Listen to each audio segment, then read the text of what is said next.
Salut à tous, ici Aziz, on se retrouve pour une nouvelle FAQ. J'espère que tout le monde va bien. Pour être honnête avec toi, j'avais complètement zappé de tourner la FAQ. Et du coup je vais le faire maintenant. Alors installe-toi confortablement, prends-toi un petit truc à manger, un petit truc à boire, parce que je vais répondre à vos questions. Normalement, je viens toujours avec une petite news de la semaine. Mais là, pour être honnête avec toi, je carbure à fond pour les contreparties Tipeee. Je suis en train de composer de la musique, du contenu exclusif pour les gens qui font des dons sur Tipeee. En gros, ce que je fais, c'est que plusieurs fois dans le mois, je mets à disposition de la musique pour les personnes qui n'ont pas forcément de local de répète ou de membres de leur groupe, etc. afin qu'ils puissent bosser leur créativité et bosser sur autre chose que du Nirvana. En gros, je mets à disposition des parties de batterie, des parties de guitare sur lesquelles tout le monde peut en fait s'exprimer, expérimenter et travailler sa créativité. Donc en fait je suis là-dessus et c'est pour ça qu'en fait j'ai pas eu le temps de calculer quoi que ce soit durant la semaine. J'ai beau réfléchir mais non. Donc ce qu'on va faire c'est que toi tu vas me donner une info, une news, un truc qui t'a marqué durant ta semaine là. Comme ça je peux voir un petit peu ce qui se passe dans vos lives. Ok? Donc je compte sur toi. En attendant je prends l'ordinateur parce que cette fois j'ai noté le blast des personnes qui m'ont laissé des questions.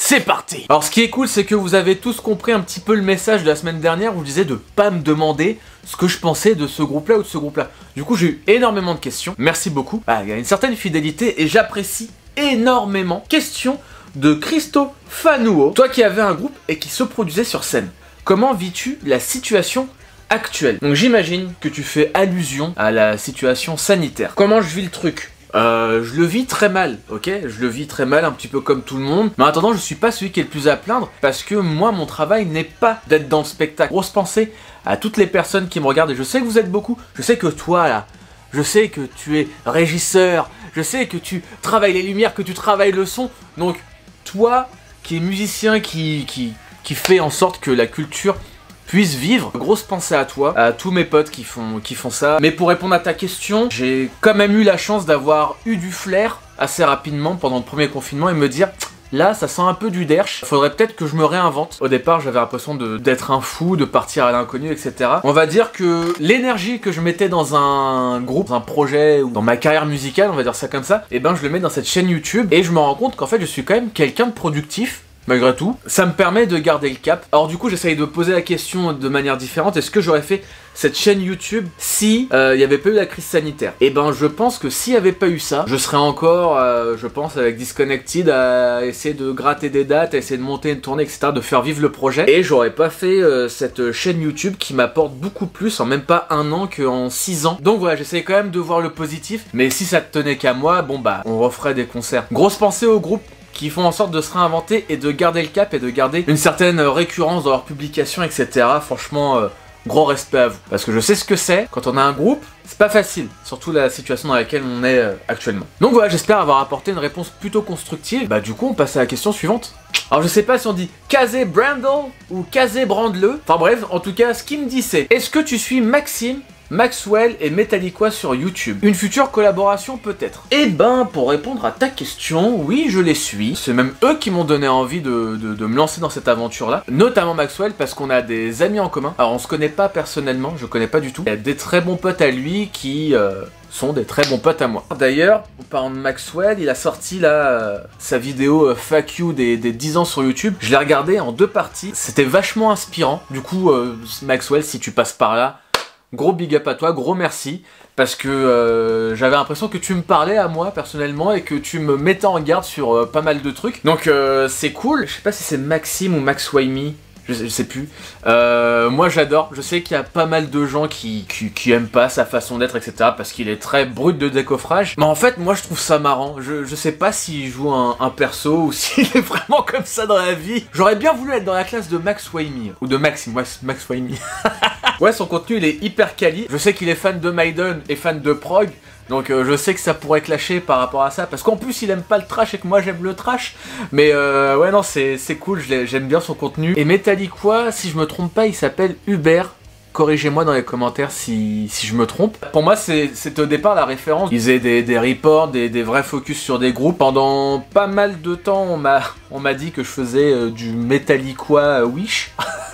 Donc je trouve qu'il y a des articles plutôt pas mal sur Wish, donc je le prenais plutôt bien. Ouais, c'est vraiment les trois grosses têtes métal en France. Est-ce qu'il y a des collabs de prévus? Pas que je sache. Moi je suis là. En attendant, je fais mon petit bonhomme de chemin et je continue de consommer leur contenu. Mais on sait jamais, peut-être à l'avenir. En tout cas, ça me ferait vraiment très très plaisir. Et bah tiens, du coup, on a une question de... NT... Pourquoi vous mettez des lettres qui n'ont rien à voir dans vos pseudos? NTPDN me dit, y a-t-il des genres de métal que tu n'aimes pas?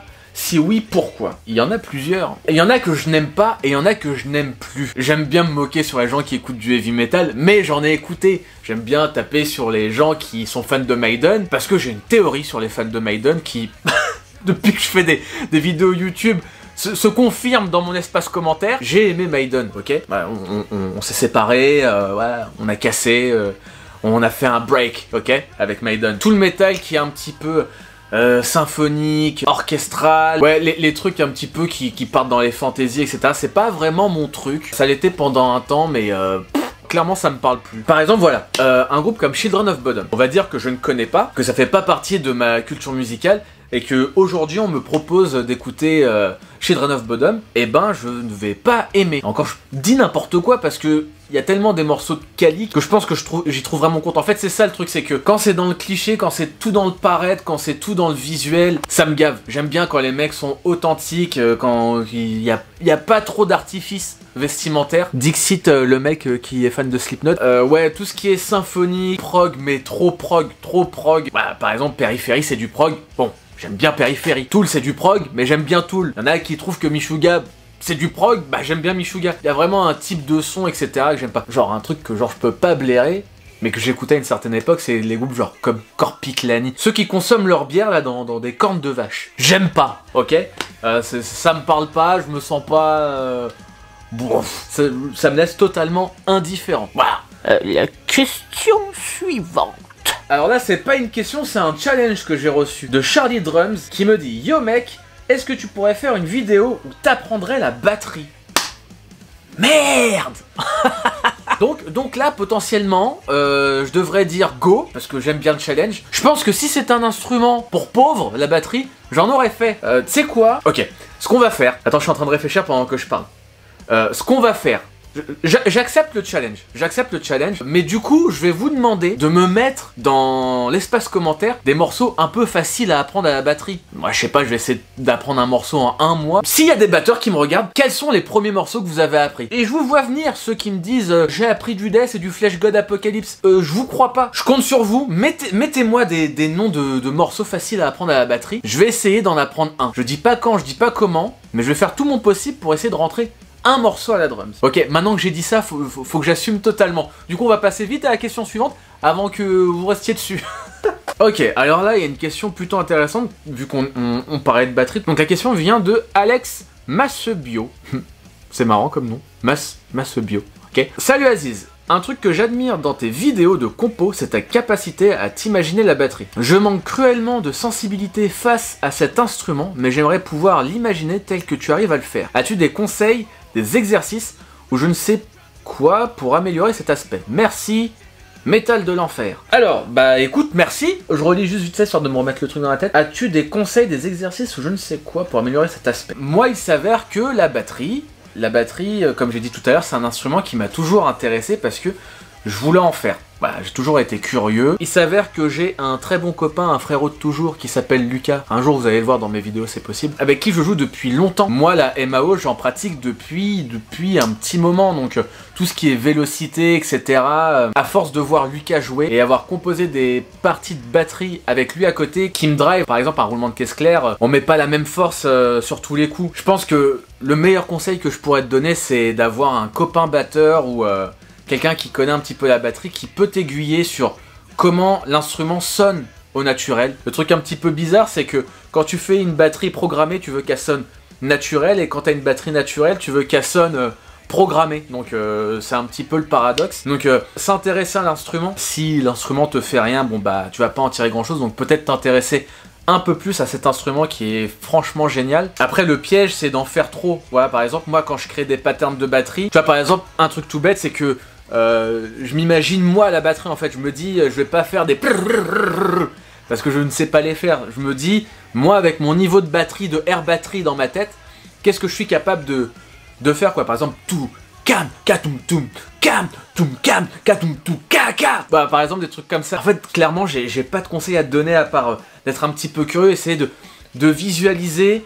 Même au niveau des pieds, base-toi sur tes morceaux préférés en fait. Un instrument tellement complexe, t'as des patterns hyper efficaces à la AC/DC et des trucs un petit peu comme Rush, tu vois. Il y a à boire et à manger dans la batterie. Essaye de t'intéresser, teste s'il y a des trucs qui marchent, ça marche. Si ça marche pas, au pire, ça marche pas, tu vois. Par exemple, tu vois, genre Pantera, Dave Lombardo, Vinnie Paul, tous ces batteurs là qui jouent avec une ride, une super ride, c'est le